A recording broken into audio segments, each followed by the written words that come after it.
Tapi saya sholatnya belum khusyuk, nggak apa-apa, sholatlah. Tapi saya sholatnya belum fasih bacaannya, nggak apa-apa, sholatlah. Sholatlah. Sebab sholat artinya mendekat. Bukankah Allah berfirman, wasjud waqtarib. Sholatlah kamu dan kamu menjadi lebih dekat. Sujudlah kamu dan kamu menjadi lebih dekat. Wasjud waqtarib, sujud dan kamu pun menjadi lebih dekat. Bahkan para ulama mengatakan kenangan terindahmu di akhirat nanti dari hidupmu di dunia adalah saatmu sujud kepada Allah Subhanahu wa ta'ala. Ketika kamu sholat, bukan hanya karena kamu ingin sholat, akan tetapi karena kamu dianggap bernilai, Allah mengizinkanmu untuk menghadap padanya. Ketika kamu tidak sholat, bukan hanya karena kamu tidak mau sholat, akan tetapi karena kamu dianggap tidak lagi bernilai di matanya, sehingga kamu tidak diizinkan untuk menghadap kepadanya. Maka teman-teman saya sekalian, hidayah iman yang Allah karuniakan kepada kita itu seharusnya adalah penyebab utama untuk senyummu senantiasa tersungging di atas muka bumi ini. Kalian tidak pantas bersedih, sedangkan Allah pencipta kalian menginginkan dan mencintai kalian.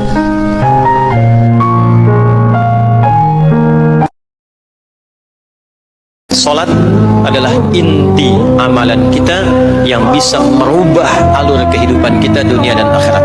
Salat kunci kebahagiaan, salat kunci kesuksesan, salat kunci datangnya rahmat Allah Subhanahu wa ta'ala. Yang meninggalkan salat, yang meremeh-temehkan salat, menganggap salat tidak ada apa-apanya.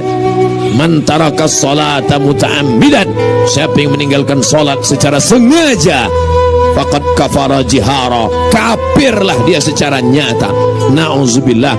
Lalu bagaimana dengan mereka yang tidak salat, meninggalkan salat?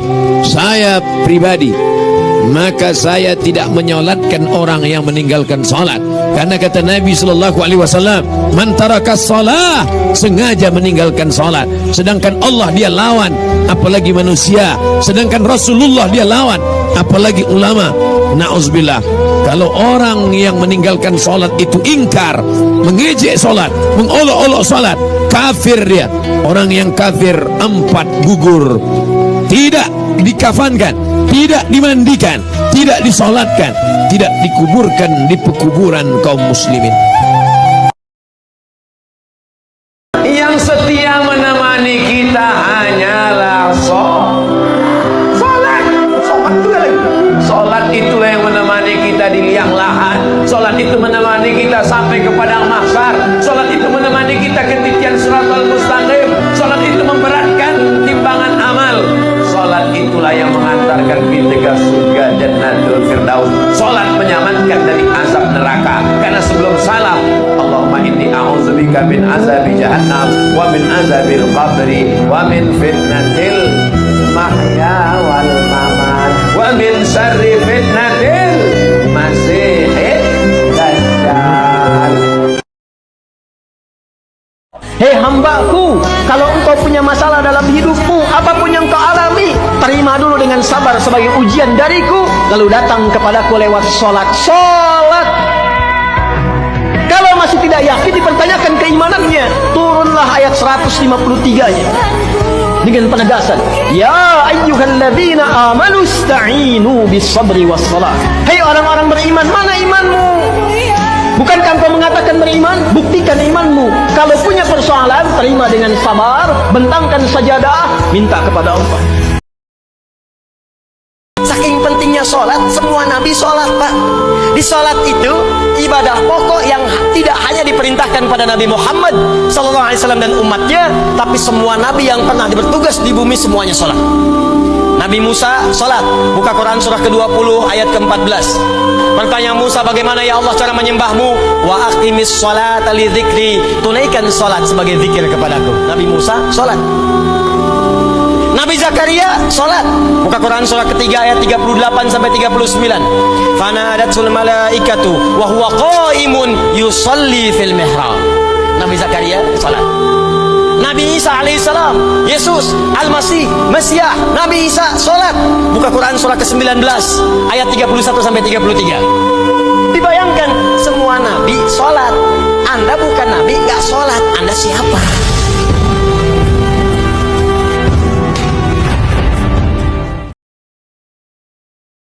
Kalau hari ini engkau malas sholat atau engkau sengaja meninggalkan sholat, sungguh musibah yang menimpa dirimu jauh lebih besar daripada musibah yang menimpa syaitan. Karena syaitan hanya enggan bersujud kepada Adam, sedangkan engkau enggan bersujud kepada Allah Rabbul Alamin, pada Allah yang menciptakan kita, Allah yang banyak memberi nikmat kepada kita.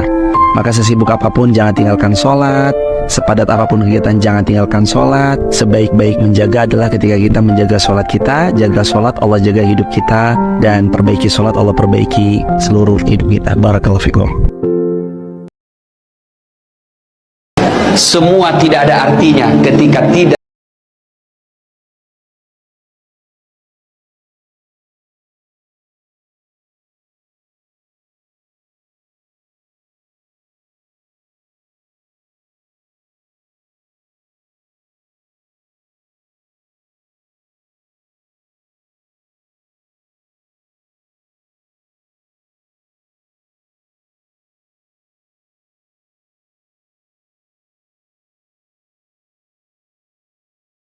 yang penting hatimu.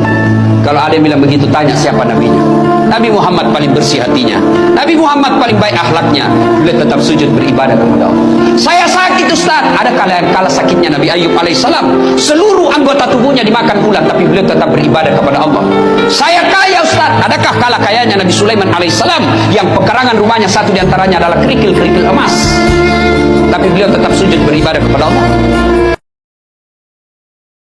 Orang yang sholatnya benar, yang pertama dianugerahkan oleh Allah kepada orang sholat itu bukan dunia, tapi perubahan perilakunya menjadi lebih baik. Jadi bukan kaya dulu, ya. Abdurrahman bin Auf tuh hijrah masuk Islam, dilatih sholat, malah hartanya hilang semua dirampas. Tapi setelah itu jadi apa? Jadi orang paling kaya, ya. Abu Bakar As-Siddiq, Utsman bin Affan, Umar bin Khattab, pertama kali masuk Islam kan latihannya sholat. Apakah langsung kaya? Jadi pemimpin? Jadi diplomat? Amr bin As bisa ekspedisi dari Afrika Utara sampai ke Syam? Tidak. Yang diberikan apa? Perubahan perilaku dulu. Sholat jangan sampai tinggal sesibuk apa. Orang ini kadang kalau Allah yang memanggil hayya 'alas shalat jam 12.30, cuek aja dia. Pas ditanya, kok tak sholat? Sholat itu waktunya panjang. Itulah gunanya Allah. Kita pula diceramahin. Kalau salah, prinsipnya satu saja. Kalau salah ngaku. Ini udahlah salah, tak mengaku, membolak-balik dalil. Itu kerja siapa? Iblis. Iblis itu kan begitu. Waktu Allah tanya, "Ma mana'aka alla tasjuda li Adam is amartu?" Kenapa kau tak mau sujud kepada Adam? Mestinya Iblis jawab satu aja, aku salah ya Allah. Ini enggak. Apa kata Iblis?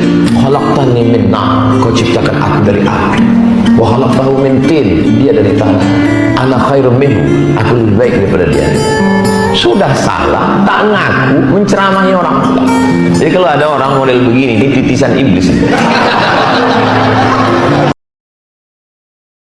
Benerin sholatnya, jaga sholatnya, perbaiki sholatnya, tolong dipastikan sholatnya.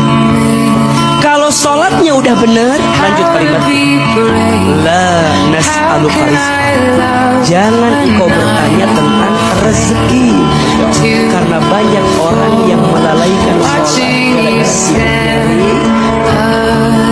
padahal dia lupa bisa sholat itu adalah rezeki. Berarti saat dia meninggalkan sholat, berarti dia meninggalkan Ternyata berdoa dalam sholat itu berbeda dengan doa saat tidak sedang sholat. Orang kalau sholat dia berdoa dan benar doanya, itu akan dijawab 2 kali lipat lebih cepat dibanding dengan yang doa tapi di luar sholat. Saya bocorin nih, bocor halus aja nih.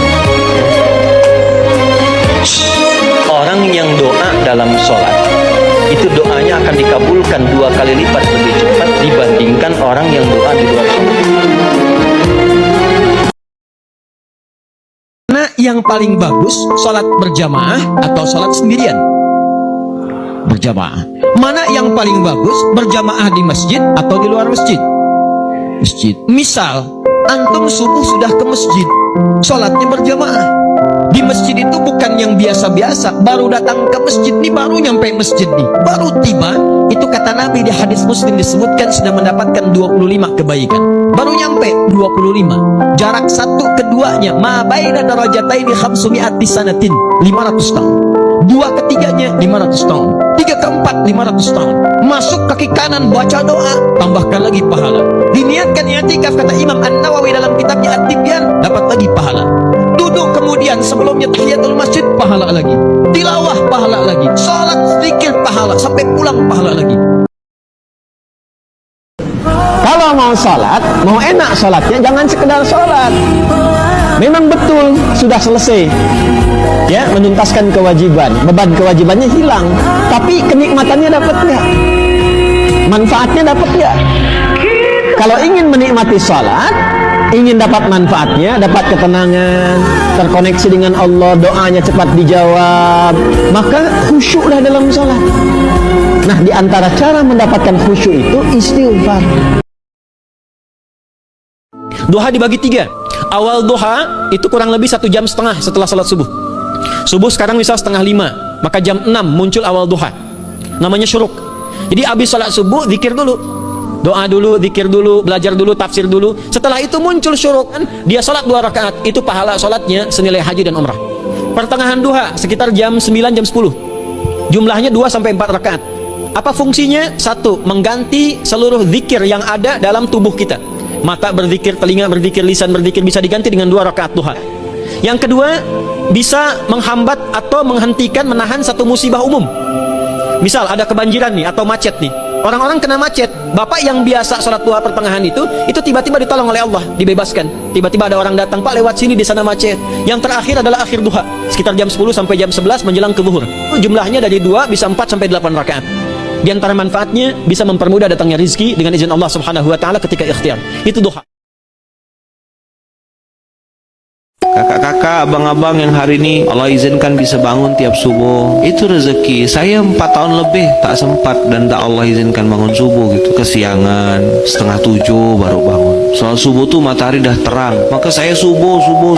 Hal yang paling bikin saya sedih kalau ingat-ingat dosa masa lalu tuh kesiangan subuh. Barometernya subuh memang. Kemuliaan orang tuh subuh. Sampai ada kalimat bilang begini, kenapa subuh itu hawanya segar? Karena tidak dikontaminasi oleh orang-orang munafik. Hirupan nafas orang munafik itu tidak ada di subuh ini. Saya awal-awal dengar itu tersinggung gitu. Nanti selama ini aku nih jangan-jangan masuk kategori munafik ya.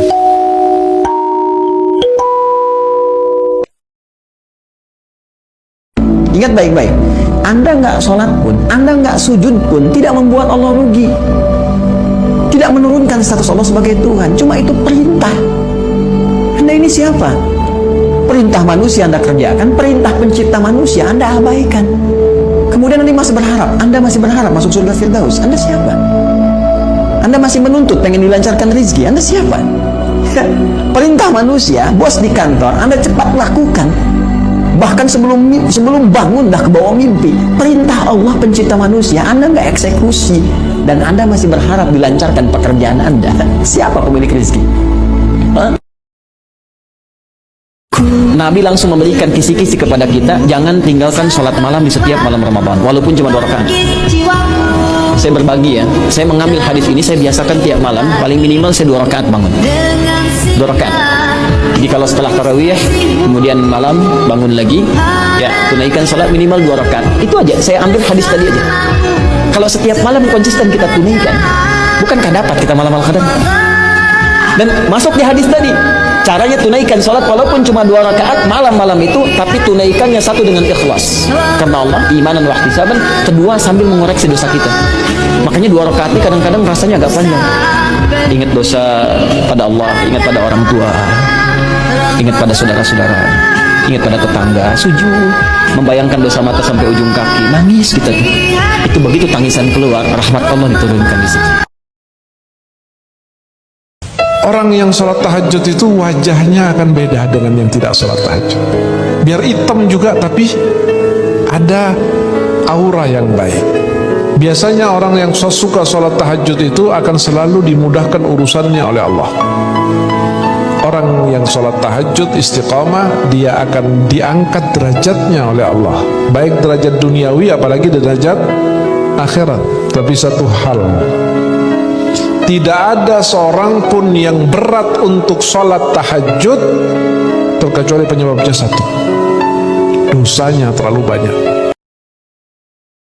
Mohon maaf, kalau masih bisa sholat di belakang imam hari ini, sholatlah.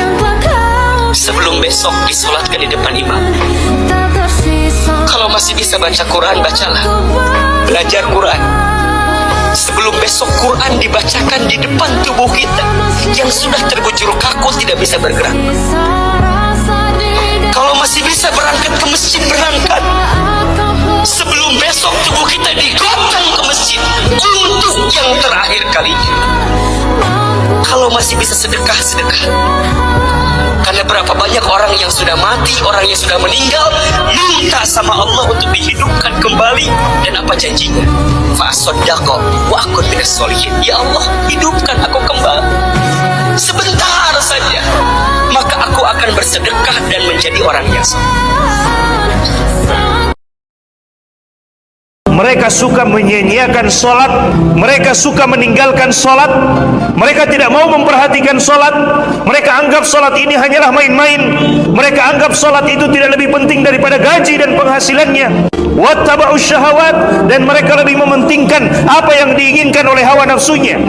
Kata Allah Subhanahu wa taala, fasaufa yalqauna ghayya, maka mereka kelak akan mendapatkan kesesatan dalam hidupnya. Ingin bahagia hidup kita, jaga sholat kita. Ingin mulia hidup kita, jaga sholat kita. Ingin lebih baik kehidupan kita, maka perbaiki sholat kita. Karena saat kita memperbaiki sholat, di saat itu Allah Subhanahu wa ta'ala akan perbaiki kehidupan kita.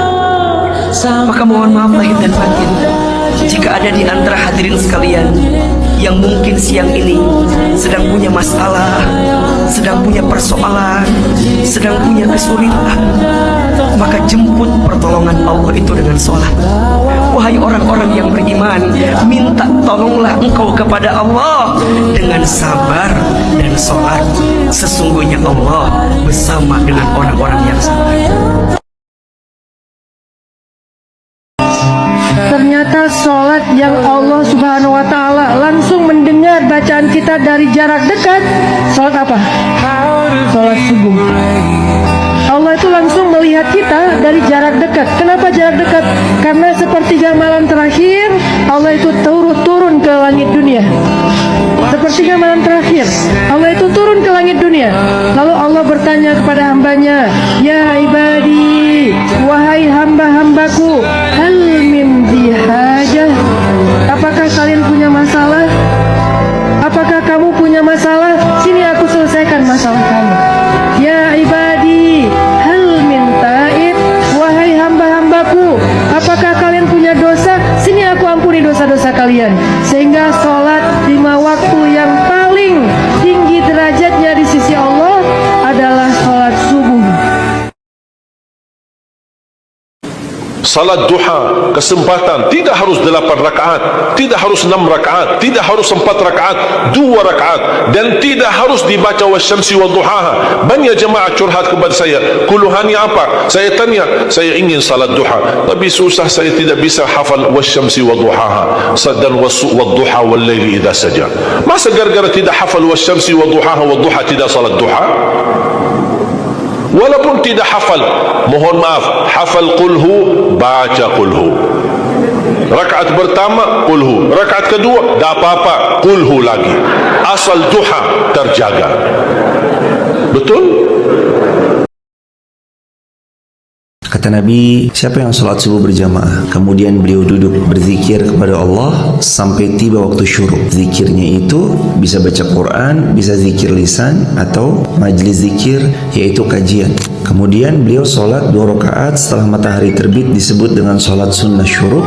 Maka Allah hadiahkan untuk mereka pahala senilai haji dan umrah sempurna. Kalau kita belum pernah nyoba sholat syuruk, maka nanti hari ini dicoba pelan-pelan, karena dia amalan yang ringan, berpahala sangat besar. Diamalkan, dicoba, didawamkan, dirutinkan, dapat pahala haji umrah 3 kali sempurna. Kapan lagi? Diusahakan.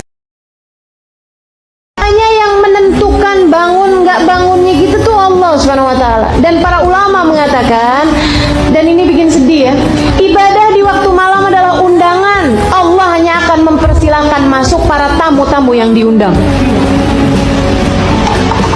Kok kita nggak bangun-bangun? Ya belum jadi undangan. Kita nggak bangun-bangun, kayaknya emang belum diundang-undang, teman-teman sekalian. Gimana caranya biar diundang? Jadilah hamba Allah yang lebih soleh. Undangan-undangan Allah yang lain dikerjain. Nanti ibu bakalan diundang buat tahajud. Nanti kalau udah sering lama-lama diundang buat tahajud, ntar diundang juga buat haji, diundang juga buat ziarah ke makam Nabi, gitu kan? Karena semua ibadah ini undangan, ibu-ibu sekalian. Ibadah itu semuanya undangan, termasuk juga segala tahajud juga undangan dari Allah Subhanahu wa taala. Allah hanya akan perkenankan hamba-hambanya yang diundang aja, yang dia mau aja. Makanya dalam sebuah hadis sampaikan, innallaha yanzil fi thuluthil lailil akhir wa yunadi hal min mustaghfirin hal min ta'im hal min talibi hajatin fauniluhul matalib. Sesungguhnya Allah turun di sepertiga malam yang terakhir. Turun, artinya Allah turun gimana? Allah mempersiapkan semua hadiah, semua karunia, semua pemberian pada sepertiga malam yang terakhir kepada penduduk bumi. Kemudian Allah memanggil-manggil. Ini dia nih undangan nih. Hal min mustaghfir, ada nggak nih yang lagi mohon ampunan? Sini aku ampuni. Hal min taib, ada nggak nih yang mau taubat kembali padaku? Sini aku terima. Hal min talibi hajatin, ada nggak yang lagi pada punya hajat? Sini aku kabulkan. Kita hajat banyak, tapi giliran waktu jelang subuh molor mulu. Habis itu kemudian bilang, ya Allah, padahal aku udah jadi ahli ibadah, kenapa hajatku nggak diterima? Kenapa doaku nggak mustajab? Kata Allah, kemana aja ente? Kalau pas lagi anda buka pintu, kamunya kagak ada mulu waktunya. Akhirnya jadinya nggak dapet bu. Ibu-ibu sini sekalian, sampai teman saya bilang, saya nggak percaya ada doa di sepertiga malam yang tidak diijabah sama Allah. Saya nggak percaya. Dia bilang, doa meski seperti apapun terlihat mustahilnya, ibu-ibu sini sekalian, kalau kamu mintanya pada waktu yang tepat, yaitu di sepertiga malam yang terakhir, nggak ada yang ditolak sama Allah SWT. Nggak ada yang ditolak. Makanya nih, yang pada punya hajat-hajat gitu kan, minta, jam-jamnya minta. Di sepertiga malam yang terakhir, bangunlah, wudhulah, gitu kan ya. Kemudian angkatlah tanganmu sesudah kamu mengerjakan sholat, barang 2 rakaat, barang 4 rakaat, bu. Kemudian angkat tangan, doa, minta sama Allah Subhanahu wa taala, gitu.